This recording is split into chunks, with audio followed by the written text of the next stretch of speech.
everything seemed perfect until the wedding day. But before we reach there, let me paint a picture of how their families prepared. Tunde's people were Yoruba, proud, full of tradition. Ada's family was Igbo, equally proud with their own strong customs. So when the marriage talk started, everybody was excited. Yoruba and Igbo uniting, food and drinks flowing, culture blending. Ada's father was a strict man, a retired army colonel. From the first introduction, there was small tension, but that is normal. Bride price arguments, who will pay for what, who will cook what, but all of it was settled with laughter and promises. So the wedding date was set. Invitations went out, clothes were bought, tailors worked overnight to meet deadlines, DJ was booked, caterer secured, even the MC was a well-known comedian. Everything was on point. Finally, the big day arrived. The church was decorated with white and gold. Guests filled the hall. Women in matching asoebi, men in agbada shining like kings. Cameras were flashing, children running around. The choir was singing sweetly. And then, the moment everybody had been waiting for. Ada walked down the aisle, looking like a queen. Her dress glittered, her gele was tied to perfection, and her father held her arm with pride. Tunde was standing at the altar, smiling so hard his cheeks were paining him. He thought, today my joy is complete. The pastor began the ceremony. Prayers, songs, the vows, everything was smooth. The pastor had just finished saying, if there's anyone who has a reason why these two should not be joined, speak now or forever hold your peace. Normally, everybody would just laugh and clap. But this time, silence fell.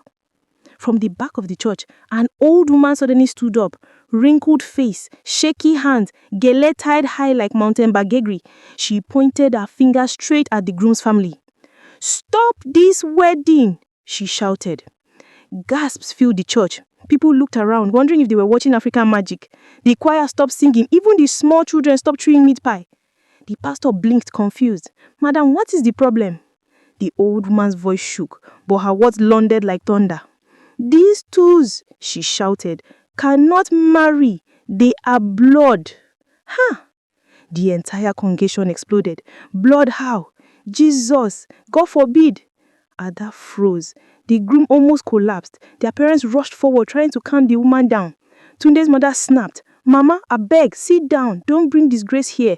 But the old woman shook her head, tears rolling down her face. "I cannot keep quiet.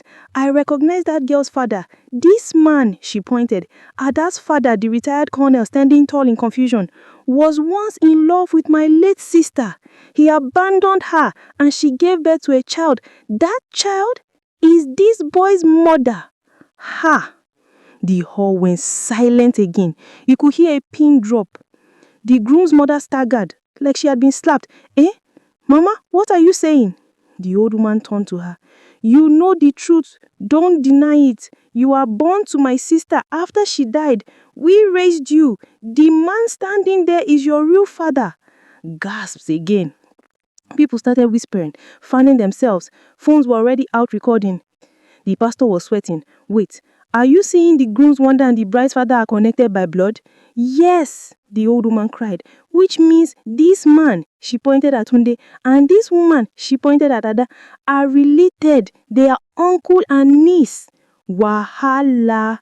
The bride dropped her bouquet and screamed, "This cannot be true." The groom fell to his knees, shaking his head. "No, this cannot be true." Ada's father, the colonel, exploded. "Lies! This is nonsense. I don't know this woman. I don't know her sister. This is a plot to destroy my daughter's happiness." But the old woman only clapped her hands dramatically. "Colonel, you can deny all you want, but you know what you did in 1970s when soldiers were enjoying women up and down. You left her with pregnancy and never looked back. That child became this woman." She pointed again at the groom's mother, who by now was crying. "Which means," she concluded, "you are the father of the groom's mother, and now your daughter is about to marry her nephew." Fire! My people, at that moment, the church scattered. Half the guests shouted abomination. Others said, "God forbid." Some aunties were even fanning Ada as she almost fainted. The MC dropped his program and whispered, "This one don't pass my script, oh." Even the caterers outside dropped their coolers and ran to the window to see what was happening. By the time they managed to escort Ada out of the church, the wedding was already over. No vows, no rings, no kiss the bride. Instead, it was tears, shouting, and scattered gele. Outside, the guests did not even pretend to be polite. Everyone had their phones out, calling friends. Ah, you will not believe what I just witnessed. Na real Nollywood, live and direct. Jesu, I pity those children. Oh. Before the families even left the church premises, the story had already entered WhatsApp groups, Instagram, and Twitter. By evening, hashtags were flying. Hashtag incest wedding. Hashtag blood for altar. Hashtag when love is forbidden. Someone even edited the colonel's old military photo with the caption, General of Family Secrets. Ada was locked in her room at home, refusing to eat. Her mother sat on the floor, wailing, all my enemies have succeeded. Tunde, on the other hand, tried to call Ada non-stop, but she wouldn't answer. He sat in his apartment staring at the expensive suit he wore that morning, now hanging uselessly. His friends tried to cheer him up.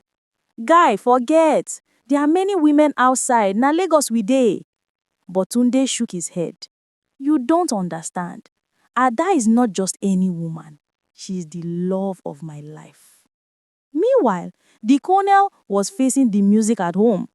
His wife had packed her things, shouting, so after 30 years of marriage, na like this I go find out? Your bastard daughter almost married my daughter's husband. The colonel begged. I didn't know. I swear I didn't know she had the child. It was one mistake long ago. Even in the barracks, soldiers were whispering, calling him father of two generations. His reputation crumbled overnight. As for the old woman who revealed the secrets, she became the community hero. People hailed her in the market. Mama, you saved them from abomination. Others teased. Na you scatter wedding, abi? She would just shake her head and say, better disgrace now than curse later. The real victims, however, were Ada and Tunde. Their love was cut short not by cheating, not by money, but by blood. One evening, after a week of silence, Ada finally picked up Tunde's call. Her voice was weak from crying. Tunde, this is bigger than us. We cannot continue. People will never let us rest. Tunde's voice cracked. Ada, I don't care what people say. You are not my sister. You are my heart. Ada whispered, but to the world, I am your niece. Our children will carry shame. Let's end it before it kills us. And just like that, the line went dead. Tunde smashed his phone against the wall, shouting. His mother rushed in, holding him, crying too, because deep down, she knew Ada was right. But the street went down. The story spread like wildfire. Barber shops, buka, bus stops, everybody had an opinion. Some people even said, love is love, Jari. They should marry. Others shouted, Tufiakwa, abomination. The shame was unbearable. Ada couldn't step outside without stares. Tunde couldn't boot to work without colleagues whispering behind him. Anytime Ada posted a picture online, comments would flood. Na how we wan marry her nephew? Abomination babe. Sis, abeg tell us, was the kiss sweet before you found out? Tunde faced worse. In the office, his boss pulled him aside one morning. Look, you're talented, but this whole story is too messy. Clients are talking. Maybe take a break. He left the office that day feeling smaller than dust. Ada on her own side was drowning in shame. Her mother never forgave her father, the colonel. The once proud man who backed others was now quiet, sitting in corners. His military medals useless against disgrace. But here's the thing about love. It does not die quietly. One rainy evening, Tunde showed up outside Ada's gate. He was drenched, shaking, but his eyes were burning with desperation. "Ada," he shouted, "please come out, just once, let me see you." Neighbors peeped from their windows, enjoying the drama.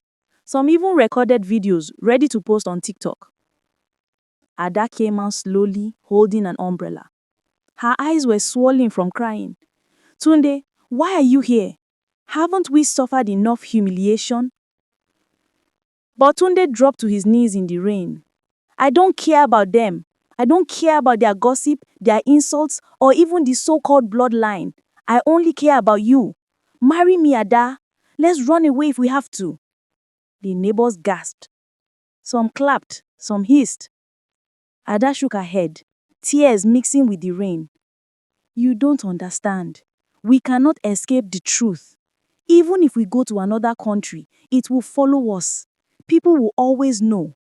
Tunde is not just about love. It's about the curse that will haunt our children." Her words cut deep. Tunde broke down, his face buried in his hands. He was ready to fight the whole world, but he couldn't fight blood. That night, Ada made the hardest decision of her life. She sent him one last message. "Forgive me. I love you, but I cannot carry this shame forever. Let us set ourselves free." And after that, she blocked him everywhere. Tunde sank into depression. He stopped eating, stopped walking, just locked himself indoors, staring at old photos of them smiling, dancing, planning a future that no longer existed. Ada on her own side was wasting away. She deleted her social media, avoided weddings, avoided love. To her, romance was now a curse. And the colonel, his once proud name became a warning in the community. Parents used him as lesson. Be careful what you do when you are young. Secrets have long legs. They will chase you even after 30 years. Ladies and gentlemen, that is how a wedding that was supposed to bring two families together ended up exposing secrets that tore them apart. It was funny, it was shocking, it was painful, but above all, it was a lesson. No matter how much you hide the past, it will always find a way to come out. And when it does, it might not only destroy you, but also the innocent ones you love. So my people, as you dey enjoy this story, remember, truth no dey expire. One day, e go show face.